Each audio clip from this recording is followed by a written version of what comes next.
Le Caire, octobre 1981. Le soleil d'Égypte frappe la tribune présidentielle. Anwar el-Sadat contemple avec fierté le défilé qui célèbre sa plus grande victoire. Dans le ciel, les avions de chasse déchirent l'azur. Au sol, le sol tremble sous le poids des chars, tandis que des milliers de soldats avancent d'un pas parfaitement synchronisé.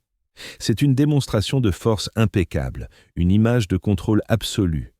Mais dans cette mécanique parfaite, un grain de sable est sur le point de tout enrayer. Soudain, un camion militaire pile net devant la tribune. Des hommes en uniforme en jaillissent, armes à la main. Ils ne font pas partie du spectacle. Ce sont des assassins. L'homme qui a osé faire la paix avec l'ennemi historique de son peuple va en payer le prix ultime. L'armée même qu'il commande est venue pour le tuer. Les rafales des fusils d'assaut déchirent l'air. C'est le chaos, le sang, les cris. Comment un président a-t-il pu être abattu par ses propres soldats en plein jour? Comment cet homme, issu de la campagne égyptienne, avait-il pu se hisser au sommet du pouvoir absolu?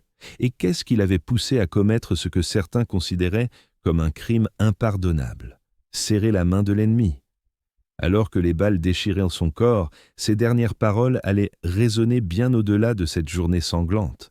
Dans le delta du Nil, à la fin des années 1910, la poussière et la misère collent aux murs des maisons en terre. C'est là que naît Anwar el-Sadat, dans le village de Mitabou al-Koum. Il grandit dans une fratrie de 13 enfants, au cœur d'une pauvreté qui marque les corps et les esprits. Son père, sous-officier dans l'armée, peine à nourrir sa famille. Partout, l'ombre de l'Empire britannique plane sur l'Égypte. Les Anglais tiennent le canal de Suez, le gouvernement, l'économie. Ils contrôlent jusqu'à la fierté d'un peuple. Le jeune Sadat grandit en voyant des soldats britanniques humilier les siens dans les rues. Il voit la richesse du pays s'écouler vers Londres. La colère qui monte en lui n'est pas passagère. C'est une haine qui s'ancre profondément. À l'école, un instituteur éveille sa conscience. Il lui raconte les légendes de ceux qui ont défié les empires, de Muhammad Ahmad au Soudan jusqu'à Gandhi en Inde. Mais c'est le récit de Mustafa Kemal Atatürk qui enflamme son esprit, l'homme qui a bâti une nation moderne sur les ruines ottomanes, chassé les envahisseurs et rendu sa dignité à son peuple. Pour Sadat, la voie est tracée. Elle sera militaire et elle sera révolutionnaire. Il entre à l'académie militaire. Dans les couloirs, la même haine de l'occupant britannique circule à voix basse. Il y rencontre d'autres jeunes officiers, dont un lieutenant charismatique et calculateur, Gamal Abdel Nasser. Nasser a une vision claire. Seule une révolution menée par l'armée peut libérer l'Égypte. Ensemble, ils fondent une société secrète, le mouvement des officiers libres. Mais Sadat est impulsif. Il veut agir, et vite. Pendant la Seconde Guerre mondiale, l'Égypte sert de base arrière aux Britanniques. Sadat y voit une opportunité.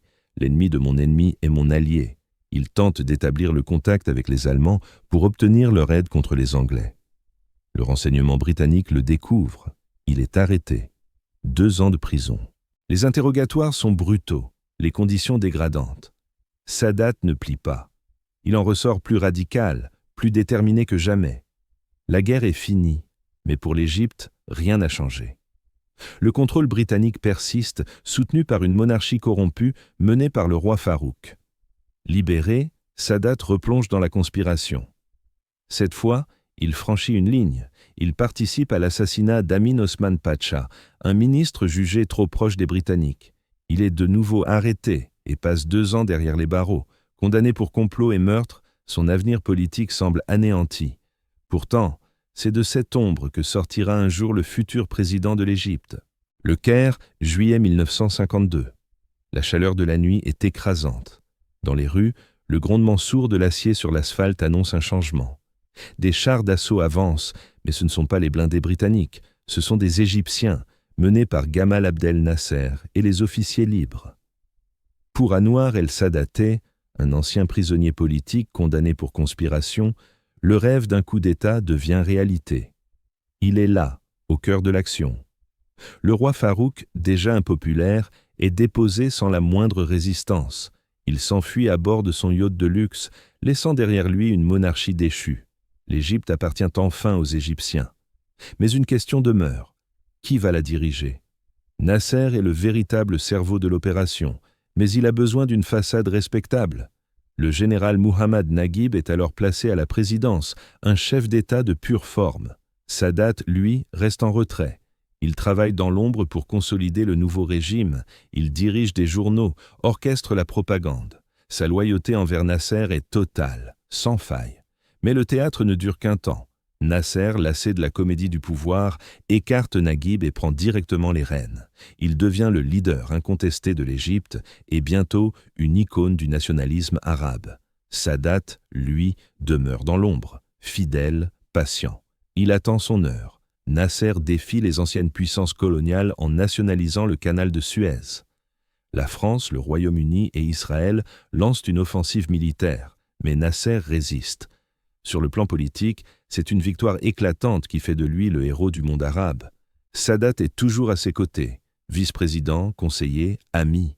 Mais être le numéro 2 de Nasser, c'est vivre dans une éclipse permanente. Puis vient la catastrophe, juin 1967. En seulement 6 jours, Israël anéantit les armées arabes et occupe le Sinaï, Gaza, le Golan et Jérusalem-Est. L'aviation égyptienne est pulvérisée au sol, avant même d'avoir pu décoller. Humilié, Nasser présente sa démission. Le peuple égyptien descend dans la rue et le supplie de rester. Il accepte, mais dirige désormais un pays qui saigne de l'intérieur. Sadat, toujours loyal, observe et prend note. Cette humiliation exigeait une réponse. Septembre 1970. Nasser meurt d'une crise cardiaque. Il n'a que 52 ans. L'Égypte est en deuil. Des millions de personnes assistent à ses funérailles. Dans le vide laissé par le géant, Sadat, le discret vice-président, accède à la présidence. Beaucoup le voient comme une figure de transition, un simple fantoche qui sera bientôt écarté par les véritables détenteurs du pouvoir. Il se trompait lourdement. Dans le silence du Caire, au début des années 70, l'ombre de la défaite plane encore. Le monde voit une Égypte à genoux, humiliée et occupée. Mais dans le secret du pouvoir, un homme prépare sa revanche. Le Sinaï est aux mains d'Israël. L'armée est démoralisée, l'économie en ruine. Le nouveau président, Anouar el-Sadaté, n'est pas Nasser. Il ne cherche pas à l'être. Son premier acte est une purge rapide et brutale. Les alliés de Nasser, qui complotaient là contre lui, sont écartés. Sadat a désormais les pleins pouvoirs. Son deuxième acte stupéfie Moscou et Washington. Il expulse près de 20 000 conseillers militaires soviétiques. Tous le sous-estiment, le croyant faible, dépendant des soviétiques. Il vient de leur prouver le contraire. Maintenant, il peut préparer l'impensable. Il planifie une guerre contre Israël. Pas une guerre d'anéantissement, c'est impossible, mais une guerre limitée, chirurgicale. L'objectif est stratégique. Reprendre le Sinaï, restaurer l'honneur des soldats égyptiens et forcer la diplomatie. Sadat sait qu'il ne peut vaincre militairement Israël, mais il peut le défaire sur l'échiquier politique. Dans le plus grand secret, il s'allie avec la Syrie d'Hafez al-Assad. Le plan, une attaque sur 2 fronts simultanés, l'Égypte par le Sinaï, la Syrie par le Golan. La date est choisie pour son effet de choc, le Yom Kippour, le jour le plus sacré du calendrier juif. Ce jour-là, Israël sera vulnérable. 6 octobre 1973, début d'après-midi. Le silence du désert est pulvérisé.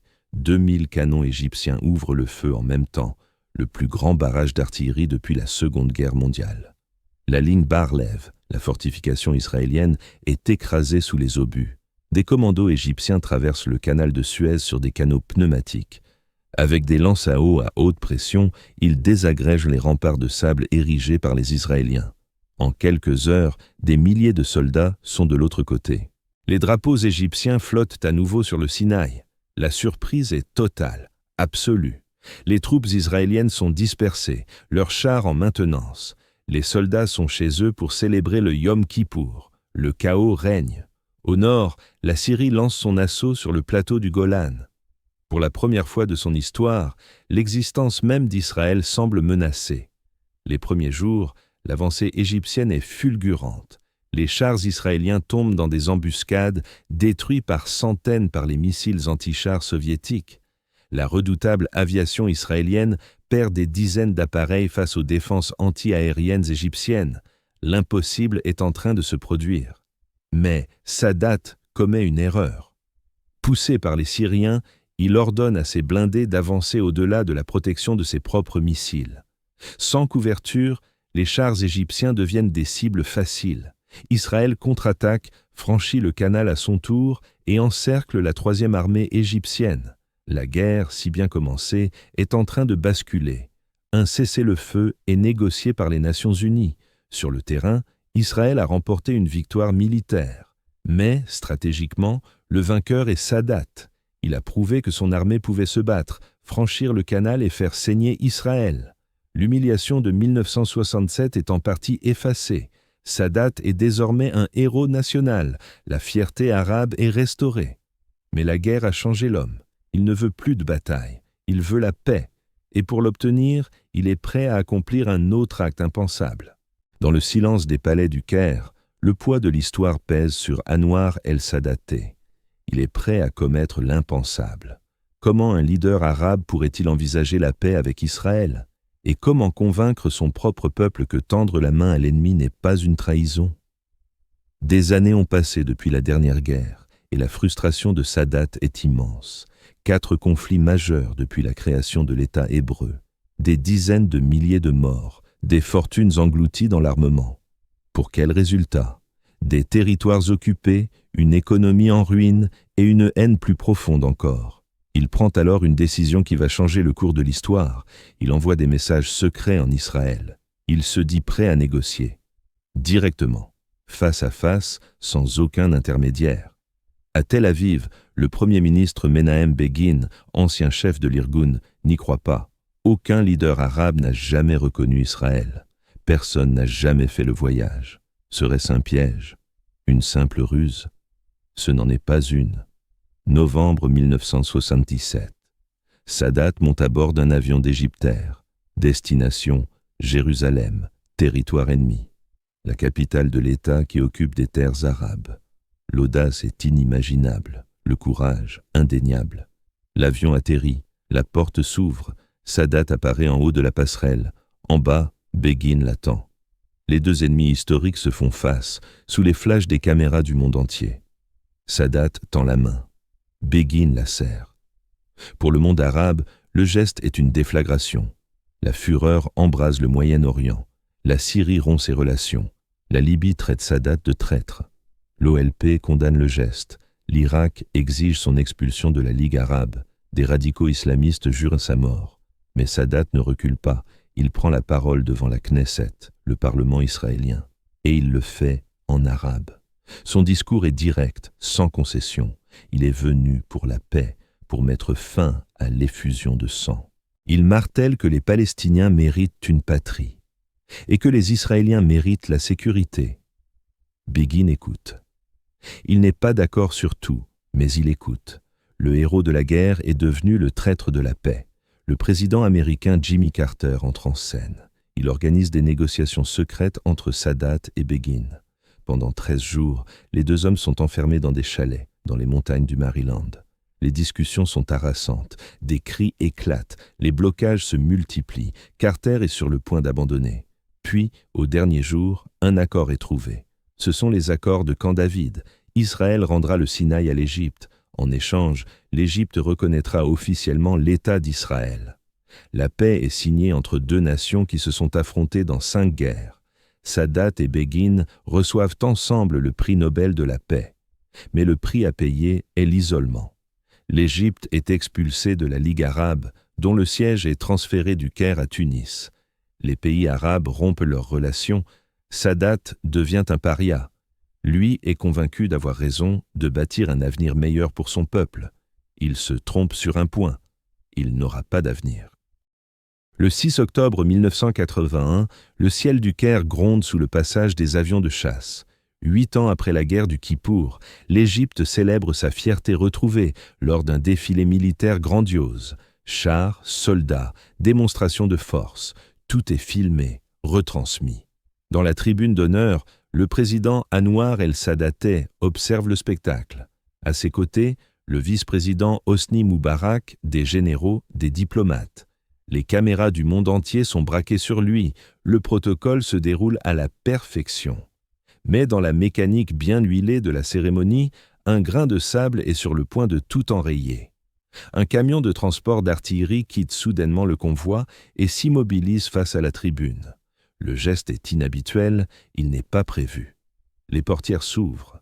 4 hommes en uniforme militaire en jaillissent, fusils d'assaut AK-47 à la main, des grenades accrochées à leurs gilets.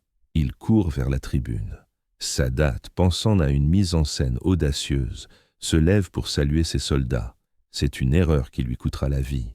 Le chef du commando, le lieutenant Khaled Islambouli, hurle « J'ai tué le pharaon ». Les rafales déchirent l'air. C'est le chaos instantané. La foule hurle, se disperse dans la panique. Sadat est touché au cou, à la poitrine, au bras. Son corps est transpercé de balles. Moubarak est blessé à la main. Autour d'eux, d'autres s'effondrent, morts ou grièvement atteints. Les assaillants continuent de tirer, lancent des grenades. La sécurité tarde à réagir. Quand les gardes ripostent enfin, ils abattent un des tireurs et capturent les 3 autres. Sadat est évacué d'urgence vers un hôpital militaire. Les médecins tentent l'impossible, mais les blessures sont trop graves, les organes vitaux perforés. En fin d'après-midi, Anwar el-Sadat est déclaré mort. Il avait 62 ans. L'homme qui avait changé le visage du Moyen-Orient venait d'être assassiné par sa propre armée. Derrière l'attentat, une question brûlante, pourquoi? Khaled Islambouli était membre d'Al-Jihad, une organisation islamiste radicale. Pour eux, Sadat n'était qu'un apostate, un traître à l'islam.